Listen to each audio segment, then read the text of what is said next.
Femme à essayer ou femme à marier? 5 signes qui ne mentent pas.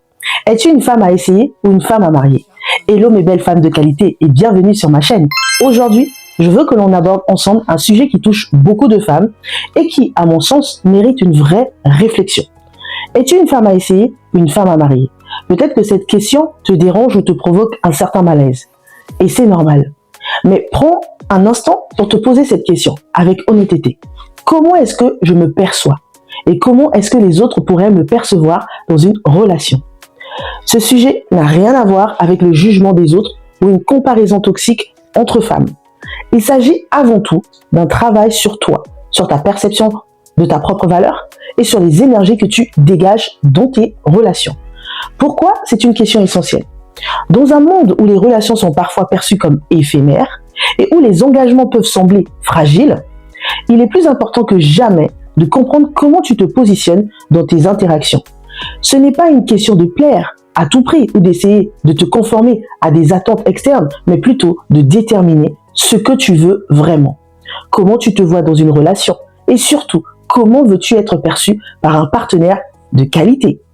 Tu vois, la différence entre une femme à essayer et une femme à marier ne réside pas dans son physique, son âge social ou son statut. Elle repose principalement sur son mindset, sa capacité à se respecter, à poser des limites et à incarner une version confiante et authentique d'elle-même.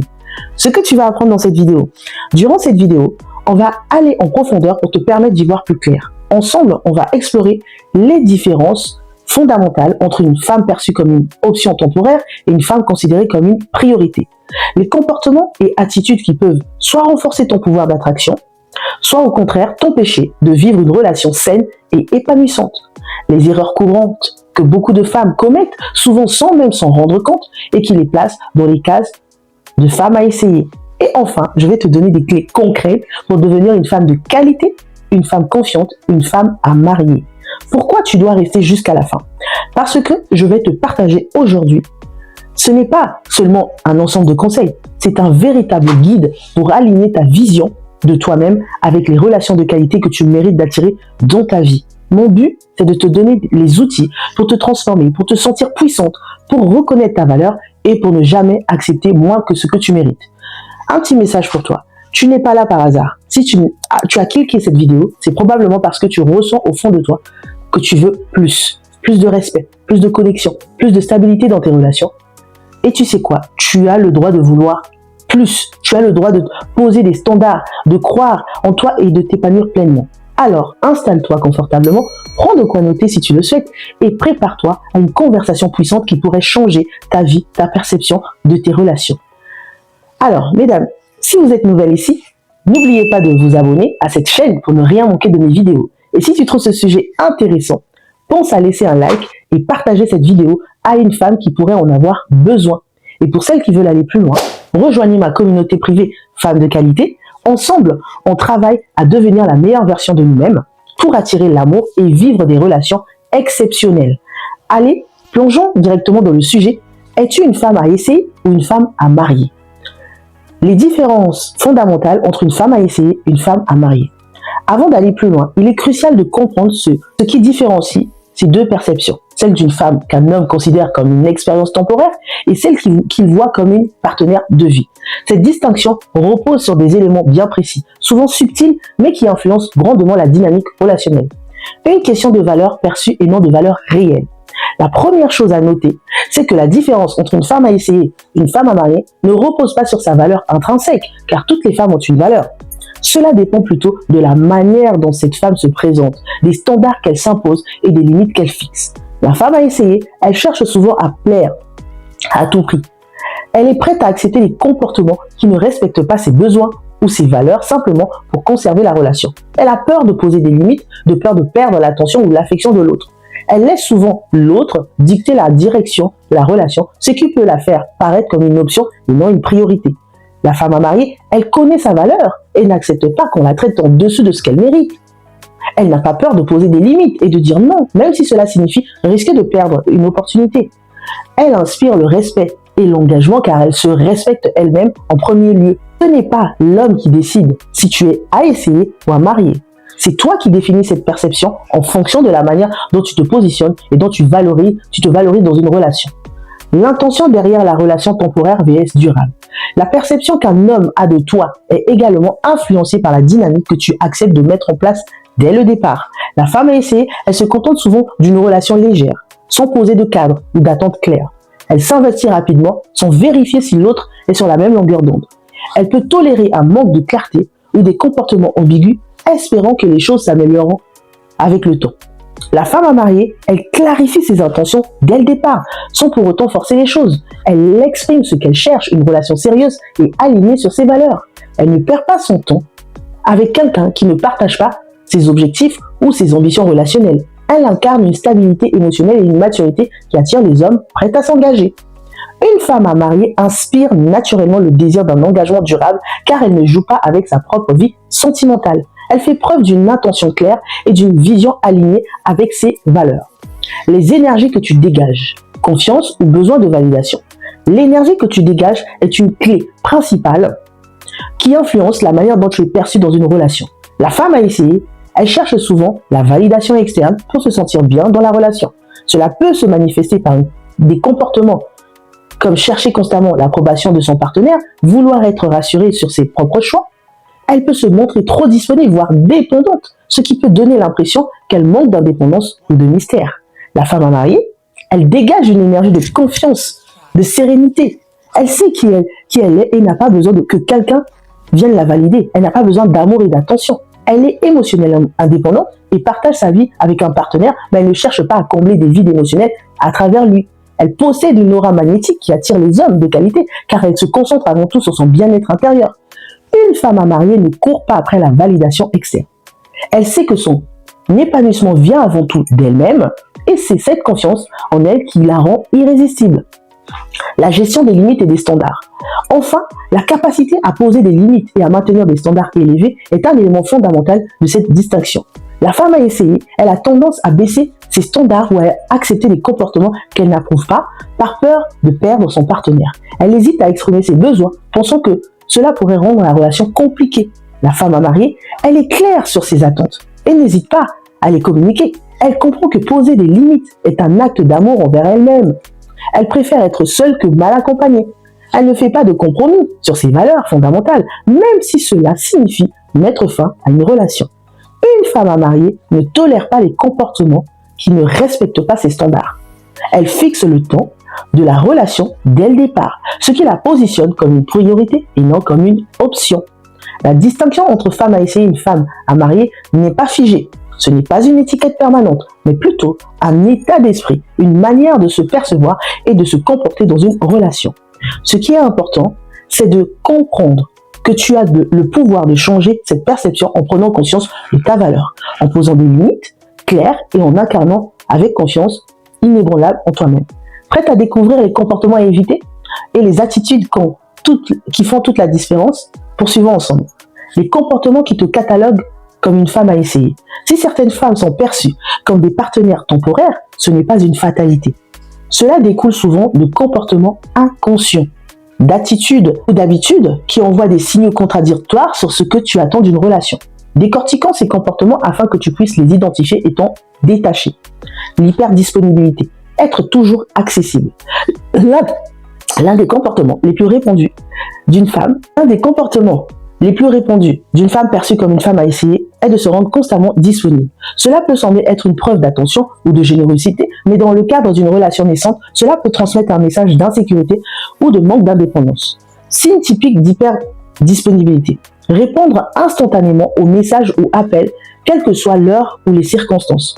Annuler ses propres plans ou ses engagements pour passer du temps avec un homme. Toujours être à disposition sans jamais imposer de limites, comme si son temps n'avait pas autant de valeur. Pourquoi c'est problématique? Être trop disponible peut donner l'impression que tu n'as pas de vie personnelle ou que tu es prête à sacrifier tes besoins pour obtenir l'attention de l'autre. Cela peut mener à un déséquilibre dans la relation où l'homme prend ta présence pour acquise. Comment corriger cela? Cultive une vie riche et épanouissante en dehors de la relation. Aie des activités, des passions et des moments réservés uniquement pour toi. Apprends à ne pas répondre immédiatement, à poser des limites respectueuses et à montrer que ton temps a de la valeur. Le manque de standards et de limites. Une femme perçue comme à essayer est souvent celle qui ne fixe pas de limites claires dans la relation. Elle accepte des comportements inacceptables par peur de perdre l'autre ou par manque de confiance en sa propre valeur. Exemple de comportement sans standard. Accepter des rendez-vous de dernière minute, sans effort ni planification. Tolérer les comportements irrespectueux, comme des remarques désobligeantes ou des annulations répétées ou un manque d'attention. Fermer les yeux sur des red flags, comme un manque de clarté sur les intentions de l'homme. Pourquoi c'est problématique ? En ne posant pas de limites, tu risques de créer un espace où l'autre peut te traiter comme une option et non comme une priorité. Cela peut aussi te faire perdre le respect de l'autre, car les limites sont essentielles pour inspirer un engagement sérieux. Comment corriger cela ? Définis tes standards dès le départ. Que recherches-tu dans une relation ? Quel comportement es-tu prête à accepter ou non ? Exprime tes besoins et n'hésite pas à rappeler tes limites si elles sont franchies. La peur de dire ce que tu ressens. Un autre comportement qui peut te cataloguer comme une femme à essayer est le fait de ne pas oser exprimer tes émotions ou tes attentes, par peur de paraître exigeante, de faire fuir l'autre ou de briser la dynamique de séduction.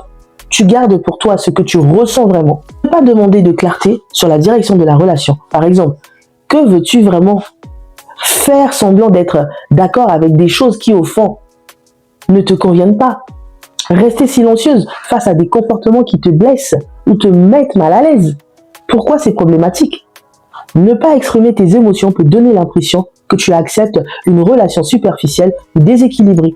Cela empêche aussi une véritable connexion émotionnelle de se créer, car l'autre ne peut pas comprendre tes besoins si tu ne les partages pas. Comment corriger cela ? Prends l'habitude de communiquer tes ressentis de manière calme et respectueuse sans accuser l'autre. Apprends à poser des questions importantes sans peur du rejet, car c'est en posant des questions claires que tu peux avancer en toute sérénité. Être trop focalisé sur lui et pas sur toi. Une femme perçue comme à essayer a souvent tendance à mettre toute son énergie et son attention sur l'homme qu'elle fréquente au détriment de sa propre vie. Elle devient alors une extension de l'autre au lieu d'être une personne entière avec ses propres priorités. Exemple de cette focalisation excessive. Penser constamment à ce qu'il veut, à ce qu'il ressent ou à ce qu'il attend au point de négliger tes propres besoins. Adopter ses goûts, ses intérêts ou ses opinions, même s'ils ne correspondent pas aux tiens. Attendre ses validations pour prendre des décisions importantes ou avancer dans ta vie personnelle. Pourquoi c'est problématique ? Encore une fois, un homme de qualité recherche un partenaire qui a une forte personnalité et qui ne se perd pas dans la relation. Si tu t'oublies toi-même, tu risques de donner l'impression que ta vie tourne qu'autour de lui, ce qui peut être perçu comme une dépendance émotionnelle. Comment corriger cela ? Recentre-toi sur tes passions, tes objectifs, ton propre développement personnel. Affirme ton individualité en restant fidèle à toi-même, même dans la relation. Faire des compromis excessifs. Enfin, l'un des comportements les plus destructeurs est de faire des compromis sur des choses essentielles pour toi, dans l'espoir de maintenir la relation. Exemple de compromis excessif. Renoncer à tes valeurs ou tes croyances pour plaire à l'autre. Accepter une relation non exclusive alors que tu désires l'engagement. Rester dans une relation qui te rend malheureuse par peur de la solitude. Pourquoi c'est problématique ? Faire des compromis sur des choses fondamentales peut te mener à perdre ton identité et à te retrouver dans une relation déséquilibrée où tes besoins ne sont pas respectés. Cela envoie aussi le message que tu es prête à accepter moins que ce que tu mérites. Comment corriger cela ? Définis clairement ce qui est non négociable pour toi dans une relation. Apprends à dire non et à mettre fin à une relation si elle ne respecte pas tes besoins fondamentaux. Les comportements qui te cataloguent comme une femme à essayer sont souvent le résultat d'un manque de conscience de ta propre valeur et d'un désir inconscient de plaire à tout prix. Mais bonne nouvelle, chaque comportement peut être corrigé. Es-tu une femme mariée ou à essayer ? Arrivons au terme de ce voyage introspectif. Une chose est claire, la distinction entre une femme à essayer et une femme à marier ne réside pas dans ce que les hommes pensent ou recherchent, mais dans la manière dont toi, en tant que femme, tu te positionnes dans la vie et dans les relations. Être une femme à marier n'a rien à voir avec être parfaite et à tout avoir à être alignée à tes valeurs, tes aspirations, la vision que tu as de toi-même. Un chemin personnel avant tout. Le véritable point de départ, c'est toi. Dans ce monde où les relations peuvent parfois sembler compliquées, imprévisibles, ton premier devoir est de développer une confiance en soi inébranlable en toi-même. Lorsque tu connais ta valeur et que tu es clair sur ce que tu attends de la vie et de l'amour, tu dégages une énergie différente, une aura de qualité qui attire des personnes alignées avec cette énergie. Le concept de femme à marier ne doit pas être perçu comme une case à cocher ou une étiquette imposée par la société ou les attentes masculines. Il s'agit de devenir la meilleure version de toi-même, pour toi avant tout. Quand tu travailles sur ta confiance, ta féminité, tes limites et tes ambitions, tu crées une vie riche et épanouissante qui attire naturellement les bonnes personnes. Voici les points clés. Travaille sur ton estime de toi. Tout commence par la manière dont tu te vois. Plus tu cultives une image positive de toi-même, plus tu projettes cette confiance autour de toi. Établis des limites claires. Ne tolère pas de comportements ou des relations qui ne respectent pas ta valeur. Les limites ne sont pas des barrières, mais des protections de ce que tu as de plus précieux. Développe ton indépendance, qu'elle soit émotionnelle, financière ou mentale. Ton indépendance est la clé pour rester maîtresse de ta vie et ne jamais dépendre de la validation des autres. Incarne tes standards élevés. Être une femme de qualité, c'est oser attendre et rechercher et correspondre à ses aspirations profondes. Reste authentique, ne cherche jamais à devenir quelqu'un que tu n'es pas pour plaire. L'amour véritable naît de l'authenticité. La question, es-tu une femme à essayer ou une femme à marier est bien plus profonde qu'une simple étiquette. C'est un appel à te poser les bonnes questions sur toi-même. Qu'est-ce que je veux vraiment dans la vie, en amour? Est-ce que je m'aligne avec mes valeurs au quotidien? Est-ce que je me respecte suffisamment pour ne pas me contenter des relations ou des situations qui ne me conviennent pas? La réponse réside dans la manière dont tu choisis de te voir et de t'affirmer. Les femmes à marier ne sont pas un mythe ou une exception. Elles sont simplement celles qui osent être fidèles à elles-mêmes et à leurs aspirations, peu importe ce que les autres pensent. Maintenant que tu as ces clés en main, il est temps de transformer ces idées en actions concrètes dans ta vie. Si tu veux aller plus loin dans ton développement personnel et construire une vie et des relations alignées avec ta valeur, n'hésite pas à rejoindre Femmes de qualité. Dans cette communauté, tu trouveras des conseils exclusifs pour renforcer ta confiance en soi, des outils pour comprendre et attirer un homme de qualité, une source d'inspiration pour devenir la meilleure version de toi. Abonne-toi à cette chaîne, active la cloche de notification pour ne pas manquer les prochaines vidéos et laisse un commentaire pour partager ce que cette vidéo t'a apporté. Like, partage et inspire une autre femme autour de toi qui a besoin de ce message puissant. Rappelle-toi, tu es une femme de valeur. Ne laisse jamais personne te faire croire le contraire. Sois fidèle à toi-même et les bonnes personnes entreront dans ta vie. Pas besoin de plus. Mesdames, j'ai voulu faire cette vidéo parce que je me suis rendu compte, certaines femmes, vous vous dévalorisez. Est-ce que je suis une femme à marier ou une femme à essayer? Voilà. Vous pouvez l'être. Ce n'est pas une fatalité si vous êtes dans la case des femmes à essayer. Mais vous pouvez changer la dynamique. Changer la dynamique afin qu'on vous respecte, afin qu'on vous choisisse. Mais surtout aussi pour vous-même. Vous voyez le sentiment de valeur qu'on a quand on sait qu'on a des valeurs, qu'on a des standards bien définis? Ça fait du bien. Sur ce, je vous retrouve sur une prochaine vidéo.